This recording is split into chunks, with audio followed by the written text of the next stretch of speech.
La prière, ce moment sacré, est bien plus qu'un ensemble de gestes et de paroles. C'est une conversation intime entre nous et Allah, un cadeau précieux pour renforcer notre foi et purifier nos cœurs. Aujourd'hui, plongeons dans les enseignements profonds liés aux invocations de la salate et découvrons comment ces paroles peuvent transformer notre prière et nos vies. Comprendre les invocations de la prière. La prière, salate, est bien plus qu'un enchaînement de gestes ou de mots récités. Chaque invocation dans la salate est un trésor, un pont qui nous rapproche d'Allah. C'est un moment où nos cœurs et nos esprits doivent être complètement alignés sur la grandeur de notre Créateur. Malheureusement, trop souvent, nos prières deviennent mécaniques, privées de l'attention spirituelle qu'elles méritent. Nous récitons les mots, mais les comprenons-nous? Ressentons-nous leur poids? Avant même de réciter Al-Fatiha, l'invocation d'ouverture de la prière nous invite à placer nos cœurs dans une disposition pure et humble. Nous proclamons « Subhanakallahumma wa bihamdika, wa tabarakasmuka, wa ta'ala jadduka, wa la ilaha ghayruk » Gloire et louange à toi, ô Allah. Béni soit ton nom, ton autorité est exaltée, et il n'y a pas d'autre divinité que toi. Ces mots ne sont pas de simples paroles. Ils sont une déclaration que nous entrons dans la présence divine, nous dépouillant de toute distraction et déclarant que seul Allah est digne d'adoration. Pendant le ruku, inclinaison, la langue exprime « Subhana Rabbi al-Azim » Gloire à mon Seigneur, le Très Grand. C'est une reconnaissance directe de sa majesté et de sa grandeur, un moment où l'on s'abaisse physiquement pour élever Allah dans nos cœurs. Pourtant, combien d'entre nous prononcent ces mots sans vraiment y penser? Dans le sujud, prosternation, nous murmurons « Subhana Rabbi al-A'la » Gloire à mon Seigneur le Très-Haut. C'est le moment où nous sommes le plus proche d'Allah. Le prophète a dit « Le serviteur est le plus proche de son Seigneur lorsqu'il est en prosternation, alors multipliez vos invocations. » Et pourtant, combien d'entre nous pressent ces moments, oubliant que c'est l'occasion idéale de vider nos cœurs et de demander ce que nous souhaitons. Allah nous rappelle dans le Coran « Et cherchez secours dans l'endurance et la prière. Certes, la prière est une lourde obligation, sauf pour les humbles. » Sourate Al-Baqarah 2,45. Ne laissons plus notre salate devenir un automatisme. Prenons un instant pour méditer sur chaque mot, pour réaliser qu'il ne s'agit pas d'un rituel, mais d'un dialogue sacré avec Allah. À chaque ruku, à chaque sujud, souvenons-nous que nos paroles montent vers lui, qu'il écoute et répond. Soyons présents, corps et âme, dans ce moment où le ciel rencontre la terre. 2. Les invocations entre les prosternations. Entre les deux prosternations de la salate, une porte unique s'ouvre, celle d'un dialogue intime avec Allah. Les mots simples mais puissants, Rabbi gfirli, Rabbi gfirli, Seigneur pardonne-moi, résonnent comme un appel profond. Ce ne sont pas de simples phrases que l'on murmure machinalement. Non, ce sont des paroles qui viennent du plus profond de l'âme, une supplication sincère adressée à notre Créateur. Ces mots traduisent notre besoin constant de miséricorde, notre dépendance totale à sa grâce infinie. Il est important de s'arrêter, de ralentir et de ressentir l'impact de ces paroles. La salate n'est pas une course contre le temps. Entre deux prosternations, ces instants d'arrêt sont des moments où l'on ouvre son cœur et où l'on fait preuve d'humilité. Pour ceux qui veulent approfondir cette connexion, il existe une invocation plus complète. Rabbi gfirli, warhamni, wahdini, wajburni, wa'afini, warzukni, warfani. Seigneur, pardonne-moi, aie pitié de moi, guide-moi, comble-moi, guéris-moi, accorde-moi la subsistance et élève-moi. Ces mots riches en sens nous permettent d'exprimer à Allah nos besoins les plus essentiels. Le pardon pour nos erreurs, grandes ou petites, car nous sommes imparfaits. La miséricorde, car sans elle, nous sommes perdus. La guidance, car seule la lumière divine peut nous mener sur le droit chemin. le rétablissement et la réparation, car nous avons des blessures visibles et invisibles qui nécessitent la douceur divine. La subsistance et l'élévation, car tout ce dont nous avons besoin pour vivre vient uniquement de lui. Dans ces mots, il y a une leçon d'humilité. Nous sommes faibles, et c'est en reconnaissant cette faiblesse que nous grandissons spirituellement. Allah dit dans le Coran, « Et ton Seigneur a dit, « Appelez-moi, je vous répondrai. » Ceux qui par orgueil se détournent de mon adoration entreront en enfer, humiliés. Sourate Ghafir 40-60. Lorsque nous récitions ces invocations, imaginons que nous sommes littéralement à genoux devant Allah, suppliant sa clémence et sa générosité. Prenons le temps. Ressentons chaque mot. C'est dans ces pauses entre les prosternations que nos cœurs peuvent véritablement se libérer et s'élever. L'âme, brisée par les épreuves de la vie, trouve sa guérison dans ces instants de vulnérabilité totale devant celui qui détient tout. Troisième, le trésor de At-Tahiyyat. Lorsque nous prononçons At-Tahiyyat dans notre prière, nous entrons dans un moment unique où chaque mot résonne comme une déclaration d'amour, de respect et de soumission à Allah. Ce mot puissant, qui signifie « salutation », dépasse les simples salutations humaines. Il est l'expression ultime que toutes les formes de louange et de respect appartiennent uniquement à Allah, le vivant éternel, celui qui ne faillit jamais et dont la grandeur est infinie. Dans ce passage, nous déclarons « At-tahiyyatu lillahi was-salawatu wat-tayyibat » Les salutations, les prières et les bonnes œuvres sont pour Allah. Ces mots ne sont pas prononcés à la légère. Ils rappellent que chaque acte de dévotion, qu'il soit verbal, physique ou matériel, est un hommage exclusif à notre Seigneur. Toutes nos prières, nos invocations et même nos bonnes actions sont dédiées à lui. Cela inclut non seulement les prières obligatoires, mais aussi toutes les œuvres charitables, chaque sourire sincère, chaque mot doux prononcé. Tout ce qui est pur et noble appartient à Allah. Le terme At-Tahiyyat englobe également la notion de perpétuité. En arabe, il est lié à l'idée de vie éternelle ou de salut éternel. En récitant ces mots, nous affirmons que seul Allah mérite ces salutations qui transcendent le temps et l'espace. Nous nous souvenons de sa description dans le Coran, « Il est le vivant, il ne meurt jamais. » Glorifiez-le donc en proclamant sa louange. Sourate Al-Furqan, 25-58. Chaque mot que nous prononçons dans At-Tahiyyat est un rappel que nous nous tenons devant celui qui nous a créés, celui qui nous connaît mieux que nous-mêmes. C'est pourquoi cette partie de la prière demande toute notre attention et notre humilité.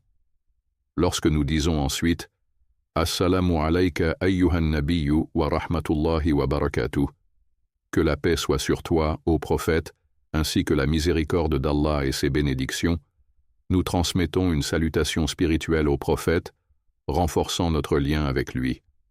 Enfin, en disant « Assalamu alayna wa ala ibadillah as-salihin » que la paix soit sur nous et sur les serviteurs pieux d'Allah, nous incluons l'ensemble des croyants, vivants ou morts, dans nos prières.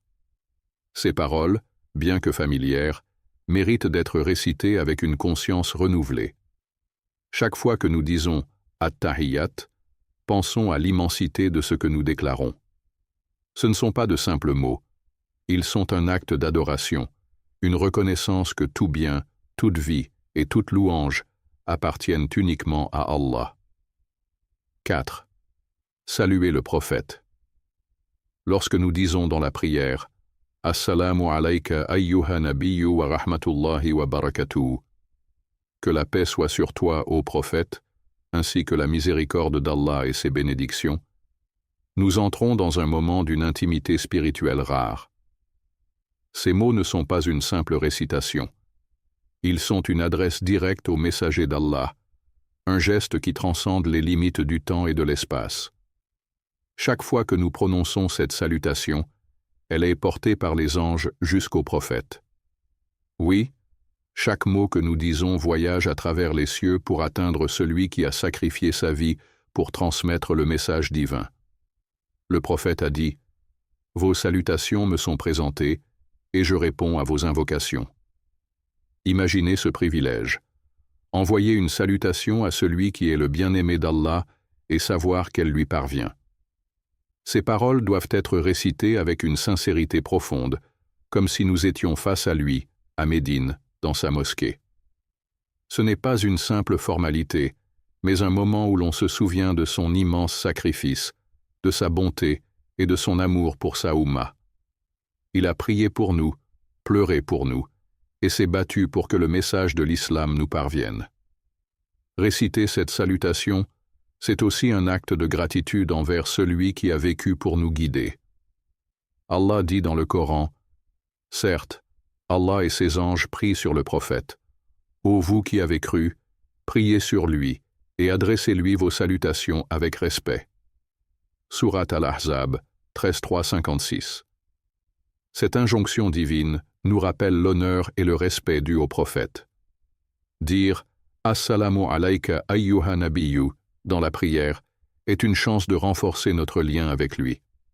En le saluant, nous renouvelons notre amour et notre engagement à suivre son exemple.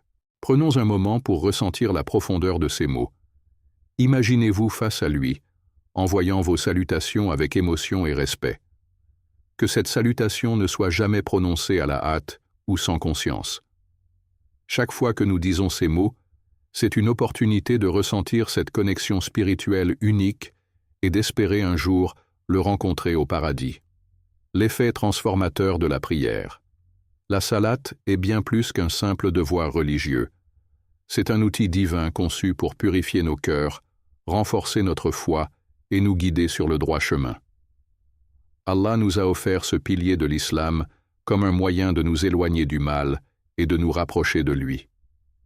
Pourtant, beaucoup d'entre nous prient mécaniquement, récitant les paroles sans en ressentir la profondeur. Ce manque de méditation prive la prière de son essence, celle de transformer nos cœurs et nos vies.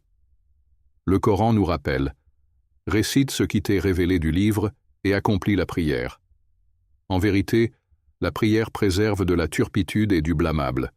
Et certes, le rappel d'Allah est ce qu'il y a de plus grand. Surat Al-Ankabut, 29:45. La prière est un rappel constant de la présence d'Allah, un moment pour aligner nos âmes sur ses enseignements. Mais si nous nous précipitons, si nous récitons sans réflexion, comment peut-elle accomplir son rôle? Chaque Allahu Akbar est une reconnaissance de sa grandeur, chaque Subhanallah, une louange qui purifie nos cœurs. Lorsque nous disons At-Tahiyyat, nous ne parlons pas à un autre être humain, nous nous adressons directement au Créateur des cieux et de la terre. Imaginez un instant.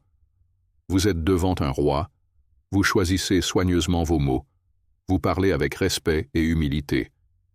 Comment, alors, devrions-nous nous comporter lorsque nous sommes devant le roi des rois? En méditant sur cette réalité, notre prière cesse d'être un rituel et devient une connexion divine. Le prophète a dit « La prière est une lumière. » Cette lumière illumine nos cœurs et nous guide dans un monde rempli d'obscurité. Mais elle n'éclaire que si nous prions avec concentration et sincérité. Le manque de khushu, humilité et concentration dans la prière est souvent le reflet d'un cœur distrait par ce bas monde. Pourtant, il n'est jamais trop tard pour rétablir cette connexion. Lorsque nous entrons en prière, rappelons-nous que nous nous tenons devant celui qui détient nos âmes. Visualisez chaque mot comme une clé qui ouvre une porte vers sa miséricorde. Abandonnez vos inquiétudes, videz votre cœur des distractions et laissez la prière transformer vos pensées, vos actions et votre vie. Car en vérité, la prière n'est pas une obligation, c'est une opportunité. Une opportunité de parler à Allah, de guérir nos cœurs et de trouver la paix que seul lui peut accorder. 6. Une prière pour tous les croyants. Lorsque nous disons dans la prière « Assalamu alayna wa ala ibadillah as-salihin » que la paix soit sur nous et sur les serviteurs pieux d'Allah, nous formulons une invocation d'une puissance spirituelle immense. Ces mots ne concernent pas seulement celui qui prie, mais englobent tous les croyants pieux, qu'ils soient vivants ou décédés, sur terre ou au ciel. Cette phrase incarne l'unité de l'Umma et reflète l'amour universel qui lie les musulmans dans une fraternité spirituelle, au-delà des frontières et du temps. Dans ces salutations, nous nous souvenons que nous faisons partie d'une communauté vaste et bénie. Chaque croyant sincère, qu'il soit inconnu ou proche, bénéficie de cette invocation. Le prophète a dit « Quiconque invoque en faveur de son frère, en son absence, un ange dit « Amin » et pour toi de même. » Ainsi, chaque fois que nous récitions ces mots, nous bénéficions également de ces invocations de paix et de bénédiction. Le Coran nous rappelle « Les croyants et les croyantes sont alliés les uns des autres. Ils commandent le convenable, interdisent le blâmable, accomplissent la prière, acquittent la zakat, obéissent à Allah et à son messager. Voilà ceux auxquels Allah fera miséricorde. » Sourate At-Tawbah 9,60-11. En disant « Assalamu alayna », nous demandons d'abord à Allah de nous accorder, à nous-mêmes, la paix intérieure, la sérénité et la guidance. Cette paix est celle qui naît d'un cœur apaisé par le souvenir d'Allah, loin des troubles du monde. Ensuite, en étendant notre invocation à « Ibadillah as-Salihin », nous incluons chaque croyant pieux dans cette prière. Cela signifie que notre prière traverse le monde, reliant des millions de cœurs qui invoquent ensemble pour la paix, la bénédiction et la guidance divine. Ces mots nous rappellent également que nous avons une responsabilité envers les autres croyants. En invoquant Allah pour eux, nous renforçons notre solidarité et exprimons notre amour pour nos frères et sœurs en foi. L'unité de la Ummah est un pilier central de l'islam, et cette phrase dans la prière en est un symbole profond. Prenons conscience de l'immensité de ces paroles. Lorsque nous disons ces salutations, voyons-les comme un fil lumineux qui relie nos prières aux invocations de chaque musulman, qu'il soit sur terre ou parmi les générations passées. En prononçant ces mots, nous devenons des messagers de paix, des ambassadeurs d'une fraternité spirituelle universelle. Que ces paroles soient récitées avec une intention sincère et un cœur rempli d'amour pour notre Ummah. 7. La Shahada, un rappel de foi. Au cœur de notre prière se trouve un moment qui résonne avec une puissance spirituelle inégalée, la récitation de la Shahada. En disant « Ashhadu an la ilaha illallah wa ashhadu anna Muhammadan abduhu wa rasuluh », nous proclamons notre foi, notre amour et notre soumission à Allah et au message transmis par le prophète Muhammad. Ces paroles, bien que récitées quotidiennement, sont bien plus qu'une simple affirmation. Elles sont le fondement de notre existence et la clé de notre salut. La ilaha illallah, il n'y a de divinité digne d'adoration qu'Allah, est une déclaration qui transcende les mots. C'est un serment que rien dans ce monde, ni pouvoir, ni richesse, ni désir, ne mérite notre adoration ou notre obéissance absolue, à part Allah. Cette phrase est l'essence de la création. Allah dit dans le Coran « Je n'ai créé les djinns et les hommes que pour qu'ils m'adorent. » Sourate Ad-Dariyat 51-56. Lorsque nous récitions cette shahada, nous renouvelons cet engagement avec lui. C'est un rappel que notre vie, notre mort, nos prières et nos sacrifices lui appartiennent entièrement. Chaque fois que nous disons « Ashhadu anna Muhammadan abduhu wa rasuluh » et je témoigne que Muhammad est son serviteur et messager, nous réaffirmons que le chemin du salut est celui de la guidance du prophète, celui qui nous a montré comment vivre selon la volonté d'Allah.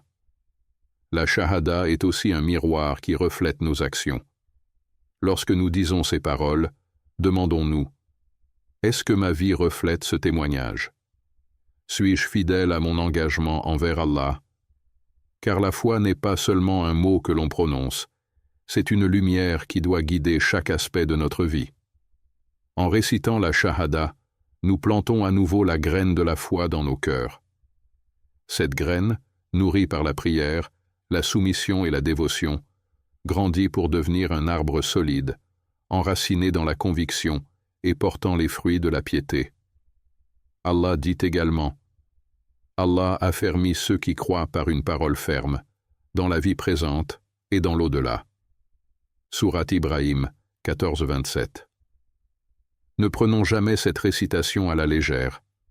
À chaque prière, ces mots sont une opportunité de raviver notre foi, de corriger notre chemin et de réaffirmer notre but ultime: atteindre la satisfaction d'Allah et gagner sa miséricorde dans cette vie et dans l'au-delà. Mes chers frères et sœurs, la salate est un cadeau d'Allah pour nous purifier et nous élever. La prochaine fois que nous nous tiendrons en prière, rappelons-nous que nous nous adressons directement à notre Seigneur et à son prophète. Qu'Allah nous accorde le khushu dans nos prières, nous guide et fasse de nous des serviteurs pieux. Ô Allah, accepte nos prières, pardonne-nous nos erreurs, illumine nos cœurs par ta lumière, et permets-nous de te rencontrer dans l'au-delà. Amin. Abonnez-vous pour recevoir des messages spirituels inspirants et approfondir votre lien avec Allah. Activez la cloche pour ne rien manquer. Ensemble, avançons sur ce chemin de lumière.